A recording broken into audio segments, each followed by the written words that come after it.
Bonjour à tous et bienvenue à la rubrique Julien de la Paracha et l'Haftara de la semaine. Cette semaine, nous sommes Parachat Béchalar et l'Haftara, c'est l'Haftara de Dvorah. Quel est le lien entre les deux? La Paracha de cette semaine, il y a marqué le pasouk comme ça dans Perek 14, pasouk 24. Hachem perturba le camp égyptien. Donc on voit le mot perturber. Dans la Paracha, les méchants ont été perturbés. Dans la Haftara, on voit exactement pareil avec le camp de Sisra. Comme il y a marqué dans le pasouk 4. Perek 4, pasouk 15, Hachem perturba Sisra. Donc là, déjà, on voit le premier lien entre la paracha et l'haftara par rapport au mot perturber, perturba, soit le camp égyptien dans la paracha, Sisra dans la haftara. Le deuxième lien qu'il y a entre la paracha et l'haftara, on voit par rapport que les méchants ont été chauffés. Je m'explique. Dans la paracha, on voit qu'il y a marqué la colonne de feu chauffait la mer et le Yam Souf les a engloutis. Ça, c'est dans la paracha. Dans l'Haftara, on voit que c'est marqué les étoiles ont chauffé le blindage des chars et le ruisseau de Gishon les a balayés. Donc on voit dans les deux que bien sûr ils vont se faire engloutir, soit par le Yam Souf, soit par le ruisseau de Gishon. Et on voit que dans la paracha, le feu, la colonne de feu les a enflammés, les a chauffés.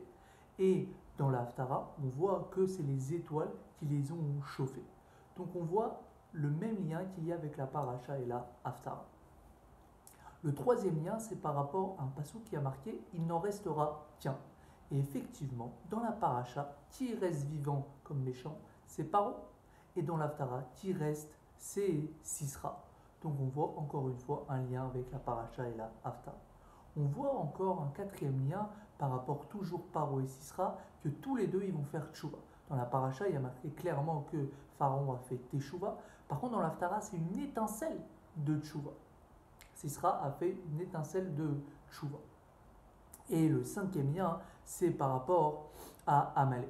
On voit que dans la paracha, on parle clairement à la fin de la paracha d'Amalek. Et dans l'Haftara, on voit que Dvorah a fait un chant. Et dans ce chant-là, elle s'exprime en disant que on va combattre Amalek et grâce à Yoshua, on va gagner la victoire. Donc on voit le lien de Amalek. Et évidemment, le lien principal, on ne l'a pas dit, mais le lien principal, c'est que dans les deux, il y a une shira, il y a une chanson. Que ce soit dans Béchalar, la shira de Hazer Shemoshe, et dans Dvorah, il y a la shira de Dvorah. Voici donc les 6 liens entre le lien de la paracha et la haftara de cette semaine. Shabbat Tov à tous et à jeudi pour le Dvar Malchut de la semaine. אני אזמיר עוד בשיר